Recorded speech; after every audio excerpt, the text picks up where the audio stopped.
education. Quite frankly, over the last week, I think I've received more emails from people who wanted me to have you folks talk about education. So, Mr. Foley, let me start with you. You've criticized this administration for its education funding based on a percentage of the overall budget over these 4 years.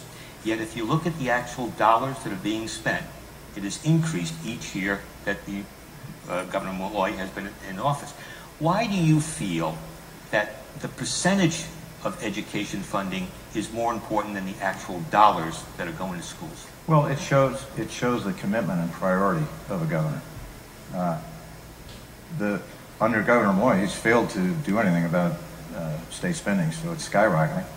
It's gone up 16% while he's been governor, or over $3 billion. He's squandered the tax increase that he put on Connecticut citizens in 2011. We're already spending more than that tax increase amounted to. So if something's slowing down in terms of the rate of growth, that means it's less of a priority for you than the things that are speeding up. So that's one thing. The second thing is I look at performance, and the performance of our schools have actually dropped. I was the one who started talking about the need to fix our schools in the 2010 race. And because we have the largest achievement gap of any state in the country. It's simply inexcusable. But in fact, it's gotten worse under Governor Malloy. There are 12 tests, assessments that are used to measure the achievement gap. And on one of them we improved, and 2 of them we've gotten worse. So we've actually slipped. And real education reform, which I support, and as governor I will implement, and it will work, we'll get real performance.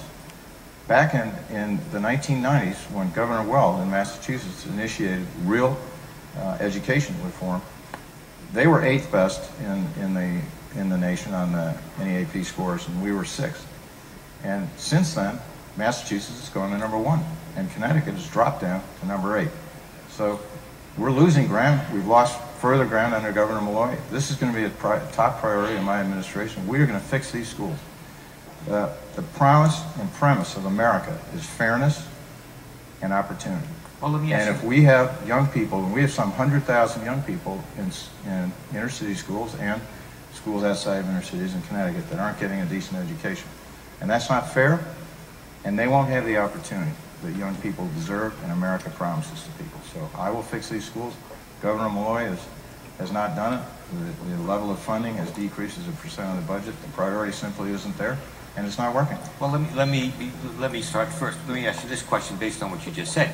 If your plan to control state spending is to keep funding level for the first 2 years, how then do you correct what you obviously see as a problem of the percentage of money going to education? Well, you have to have smarter policies, first of all. Not all of the things that affect educational outcomes, for example, cost money.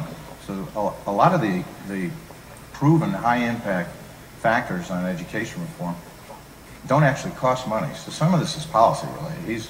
He's doing things that basically don't work, and we know from the experience of other states don't work. And there are many other things that have been done in other states that do work, that he's not doing. So it's not all related to money, but I've used the example of the percent of the budget that education has dropped there as a measure of the priority that he places on us. I have the sense you have something to say. I do. I do. First, I want to say that we haven't heard a specific proposal on education. And we have this kind of convoluted argument about whether we're spending the same percentage or a higher percentage. So let me just boil this down to you. To get to the number you get to, you're including all of the additional federal money that's coming to Connecticut. Not for education, primarily for Medicaid and other expenses with respect to the 500,000 people that our state cares for because of mental illness, because of age, because of disease. So you're including all of that. In point of fact, spending under my administration of state dollars is going up far slower than John Rowland, who you supported, or Governor Rell, who you supported. In fact, our average increase in state dollars is about 2.7%, as opposed to 4.5% for those prior administrations. And in that, we have found hundreds of millions of dollars to send to school districts. So let me say what we're doing here in Norwich. We're working with a school in Norwich to turn it around with the principals, with local boards of education, with a complete teacher buy-in to make sure that that school does things better and has the resources necessary to turn itself around. We've invested in universal pre-kindergarten. We know that pre-kindergarten is paramount for success in school. So year one or year two, we created 1,000 additional spots. And as I stand or sit before you right now, we've created another 1,220. So that's 2,200 kids in the state of Connecticut who would not have had per year, would not have had a pre-kindergarten experience, now has it. We know what works in education. Smaller classrooms work. That's why we're sending more money. If we hadn't sent that money, thousands and thousands of teachers and paras would have lost their job. Class size would have ballooned. Bridgeport, Hartford, and New Haven communities that you say you care about would have been hit the hardest. We're doing things to turn education around. That's why in 12th grade we now rank #1 in reading. That's why in 12th grade we now rank #1, tied with 2 other states, in mathematics. That's why we saw an increase in the numbers of students taking advanced placement tests and their performance, including 13.5% of those people taking those exams who come from poorer backgrounds. I'm proud of that. I'm proud that graduation rates have gone up every single year that I've been governor. I'm proud of the progress we're making, that the teachers are making, that the parents are making, that the kids are making, that the administrators are making, and that the boards of education are making. This is important stuff. If you want to talk about economic development, it's not overnight. It's built mind by mind, career by career, school by school, and that's what we're doing. Well, let me stay on that point if I can. And please, please, please. Your education reform has had some serious pushback. Sure. How much of that do you attribute to your remark about teacher tenure, that they only have to show up? Well, you know, I should admit that that was bad language, and it wasn't actually about them. It was about tenure. So you have a period of time in which it becomes very important, and it's treated differently after an initial phase. I shouldn't have said it. I apologize for saying that. But you know, let's go back to the reference to Governor Weld. What we're doing in Connecticut under my administration is what Massachusetts did in the 1990s under that administration. The same things. Access to pre-kindergarten, smaller classroom sizes, extended days when applicable, schools closer to where the kids are living, holding people accountable, not just teachers, administrators, kids, and parents. We're doing all of those things. And so to point out Governor Weld's success on something he started in the 1990s and say Massachusetts is making progress, you're absolutely right, because it's been done over time. And, you know, there's this other thing that Tom sometimes uses when he describes education reform. He says, I'm education reform light. So that he wants to bring in other systems, which he hasn't said a single word about of what he would do. I sense you have something to say. Yeah, I got a couple things to say here. First of all, Governor Malloy, you've just introduced Malloy math into the debate. You say that spending has only gone up 2.8% per year, but what you're not telling your audience here is that you've taken out of the budget a very significant amount of money, which is the federal portion of Medicaid. And you've taken it out of both the revenue side and the spending side. So you're not being truthful with the audience here, because in fact the growth rate in spending, if you add that back in or if you take it out of the base year budget, has gone up by over 4.5% per year while you've been governor, $3 billion. So you're simply misleading people. You're twisting the numbers. Stop doing it, because the citizens deserve to know what's going on in their state. So let me go to another point. If you're going to go into education reform, it was education reform light, because the things that have a high impact on outcomes weren't in your proposal. But if you're going to change something that's important as the schools, why wouldn't you include teachers in the dialogue? I mean, the teachers, you know, I'm sure if you're really paying attention to education reform, teachers have the highest impact on educational outcomes of any factor by a wide margin, we need teachers. We need good teachers, and we need teachers to feel appreciated, and we need teachers to be well compensated. And you came up with a proposal and rammed it down everybody's throats without even consulting them, and they're the ones who are going to have to implement this. So if they don't believe in your reform package, it's not going to work, and that's part of what happened. So there's a little bit of style here too that's a problem. Even if the policies were good, you know, you have to engage people in a dialogue, and you have to reach a consensus. And the people who are actually going to implement this and do this, they have to believe in it. You can't just shove it down their throat.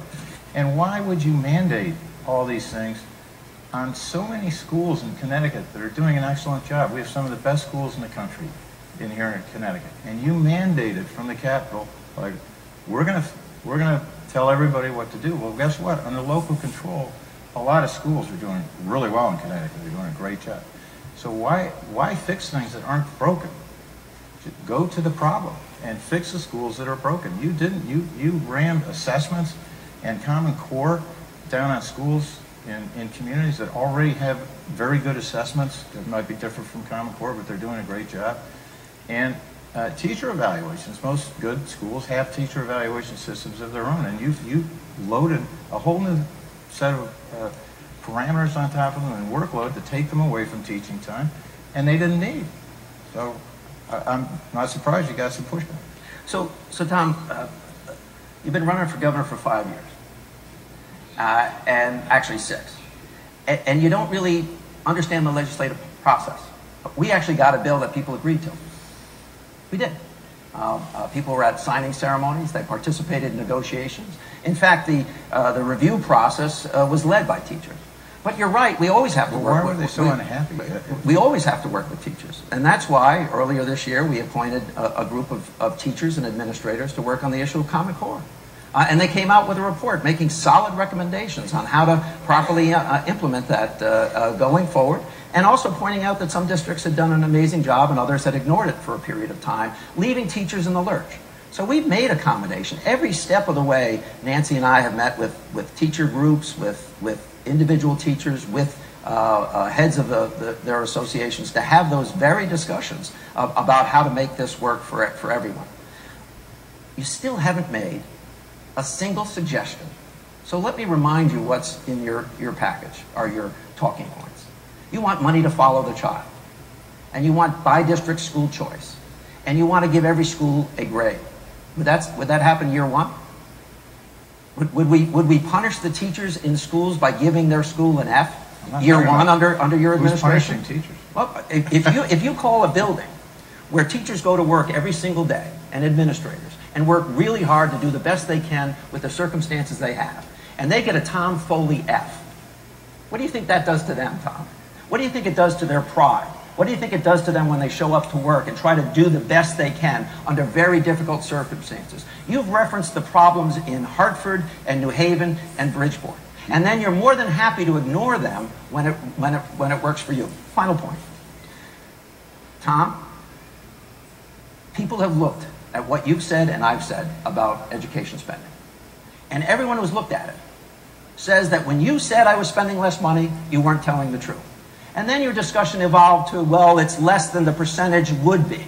But you're talking about federal program dollars. For instance, let me point out to you, I take great pride in the fact that we have introduced Obamacare better than any other state in the nation. And that we also started years beforehand. And that caused federal dollars to come into the state that Tom says, well, we should compare as a percentage of a total spending. I fundamentally disagree with him. When we're talking about dollars we generate in the state of Connecticut, I can show you, Tom. We've done a pretty good job, and a lot better than the folks that you ever backed for governor in the past. Governor, let me just point out that you're down to 10 minutes now. Ambassador Foley, do you have... Well, I hear the governor talking about a lot of things. I don't hear him talking about children. And when you're talking about education reform, it's all about doing a better job for children. So if grading schools empowers parents to make better choices on behalf of their children, I'm for it. The governor apparently isn't. I do have an education policy agenda. I have a plan out, Restoring Pride and Prosperity in Connecticut. Maybe you haven't read it. I have. Okay. I just quoted it. So I have a lot of initiatives for education reform that I think will make schools better, and there are things that you didn't do have been shown in other states to be effective. So we'll see. Let's move on to another subject, if you don't